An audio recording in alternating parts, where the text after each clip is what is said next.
bienvenue dans ce premier épisode du Micro-Coquille. Aujourd'hui, on va parler de la condition physique nécessaire pour faire Compostelle. Beaucoup de gens pensent que pour faire Compostelle, il faut être très sportif. Mais être sportif ne fait parfois pas toute la différence. Le chemin de Compostelle, c'est surtout un chemin long et un chemin vers soi, où il faut être plus endurant que dans la performance.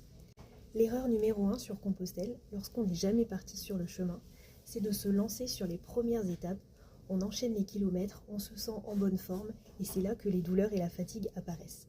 C'est pour ça qu'il est important de trouver un bon rythme dès le départ et de trouver son propre rythme sans chercher à vouloir battre un record. Une des questions qui revient aussi beaucoup sur Compostelle, c'est « je ne peux pas faire le chemin parce que je ne vais pas arriver à porter mon sac ». Et en réalité, nous avons la solution. Sur tous nos séjours, vous pouvez choisir le portage de sac, c'est-à-dire que votre sac sera acheminé d'une étape à l'autre, sans que vous ayez besoin de le porter.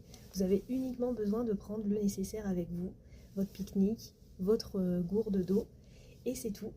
Et sur Compostelle, ce qui est bien connu, c'est que ce ne sont pas forcément les plus rapides et les plus sportifs qui vont le plus loin, puisque faire Compostelle, c'est aussi apprendre à ralentir.